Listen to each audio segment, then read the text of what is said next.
Okay, so it's actually early and it's before my run. I'm just about to put on my thermal and then my bag and then my sweatshirt, but I finished food logs early and I'm going to make a video now, upload it, and then I'm going to make another video after, hopefully if I have the time. So I'm whispering because my son's still sleeping and it's super early. I don't want him to wake up now. Okay, so I still have so many different things to talk about. So I'm going to talk about this bottom one. Okay, so a couple things. Number one, somebody asked me about motivation through injury and how to stay motivated. With me, my lifestyle, what I do, working out, running, and jiu-jitsu, and then all my issues like my Crohn's disease, my colitis, my thyroid, my fatigue, which I don't really feel, my overall injuries, and especially in jiu-jitsu. They say, I was just having a conversation with a black belt, and they say there comes a point in the jiu-jitsu journey where you realize that you will never be 100%. Always something will be injured, and it makes you better because you're avoiding a wrist because you hurt your wrist, so now you have to use everything else. Then that wrist is better, and now your ankle's bad, and you got to avoid that, so it makes your technique better. And I thought that was perfect, especially when it comes to training. It's the mind.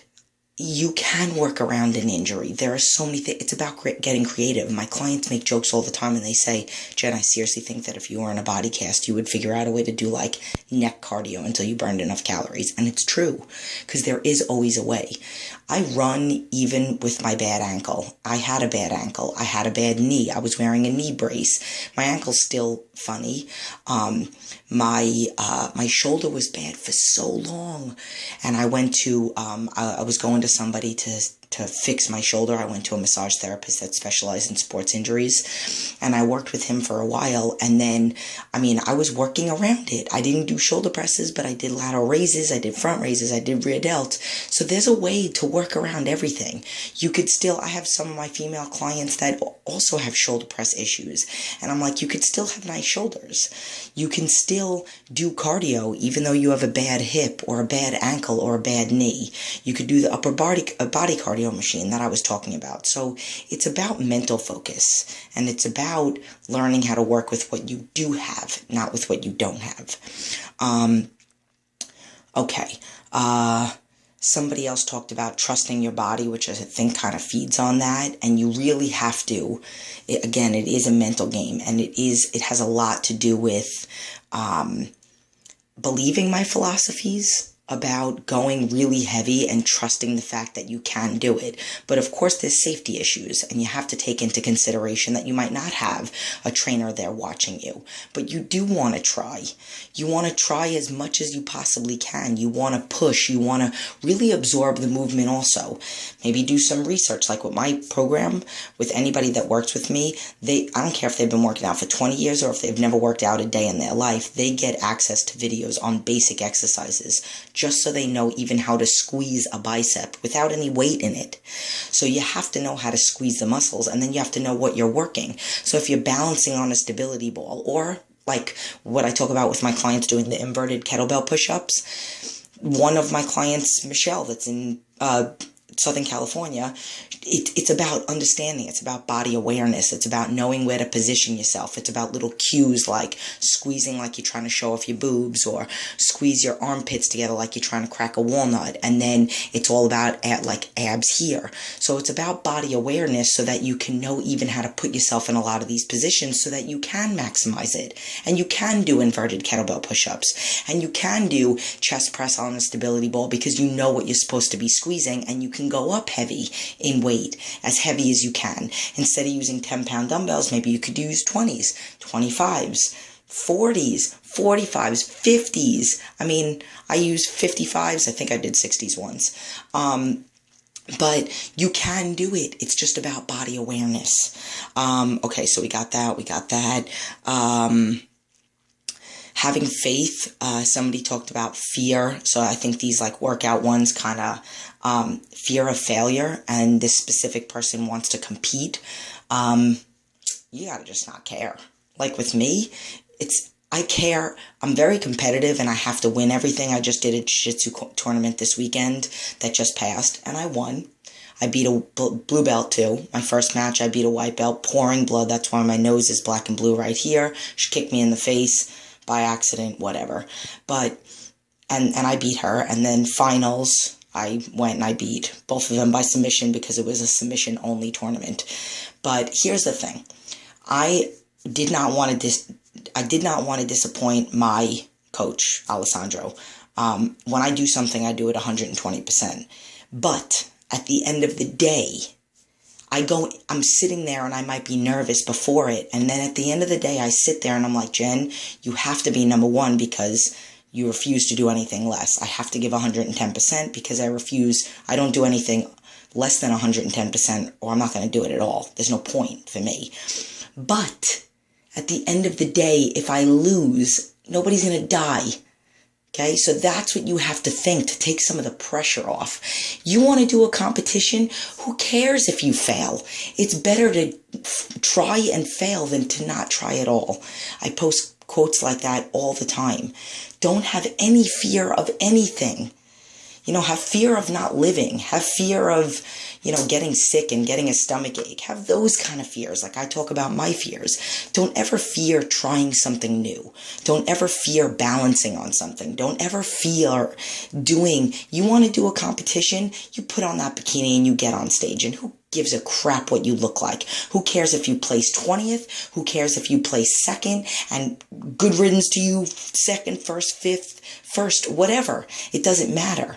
At the end of the day, whether you win or lose, nobody's going to die.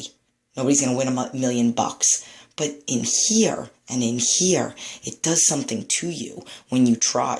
It does something to you. Like I tell all my clients, especially my virtual ones, I'm not going to see that you did 30 reps if you stopped at 29, but up here, you know it. So if you know, I'm going to try and I'm going to put 100% into it, there's something up here that it makes you feel incredible when you just have this faith. And I just posted something about change and nothing being impossible. And that's huge, dude. Just do it. Do it. No fear. It doesn't matter. Don't post it if you don't want to post it or post it because you need accountability. But at the end of the day, nobody ever judges somebody for trying. Nobody ever says, oh my God, you were terrible. I can't believe you did that. I can't believe you tried that. And if they do, then peace to them. Block them. Don't talk to them. 2 fingers to them. Because you don't need that kind of garbage in your life. You need people that acknowledge the great things that you do, the good things that you try, the risks you take. That's what you need.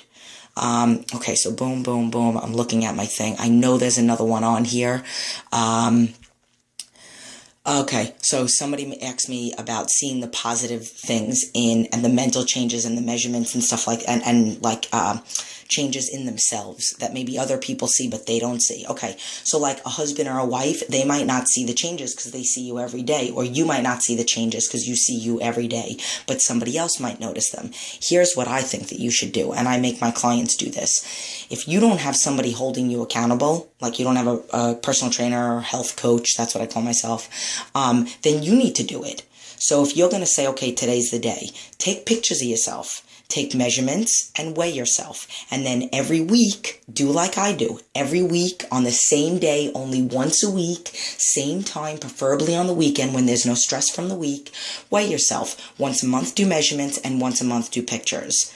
Perfect. Then if it's in reference to your mental state of mind and you want to see what the difference is with that, do videos. Save them on your phone. Nobody needs to see this stuff like I'm doing for you guys. So make a video of yourself. I tell all my clients that struggle with getting mentally ready to go do a workout when they're feeling like crap. I tell them that when they are feeling great, to do a video of themselves feeling great, preferably right after a workout. And then on the day that they feel like crap, go back and watch that video and remember how good they felt. Or with you, make a video of your first day. Okay, my name is Stacy. Of course, you know your name. I'm committing to this. This is how I feel. And go over your things like as if you're writing in a journal, or even write in a journal. and track your progress in a journal. Write down your feelings. Please, with therapy and everything that I went through in my life, that was another thing that I did. Not only did I spend my time at a bookstore and reading the Awaken the Giant Within, the Four Agreements, the Tao of Pooh, T-A-O of Pooh, like Pooh Bear, but I also journaled. I had like 20 different journals that I would start none of them were finished. I would start every time I started a new phase, or it was a new subject that the journal was for, I would start a new one. So start a journal. So write down how you feel, and then go back and look. Oh my God, I sounded crazy back then, and now like things are starting to come into play. Maybe you're a lot more creative when it comes to things. Or maybe your whole outlook, like your first video, you were so negative towards yourself, or your first journal entry, and then now all of a sudden it's a little bit more positive, and then that's how you compare. So I hope this video helped. I want to go do cardio now, and I will see you guys maybe after, but again, you guys know I'm going to be posting these throughout the day. Well, you'll see it then. But I love you, and I do this for you, and I hope this helps somebody.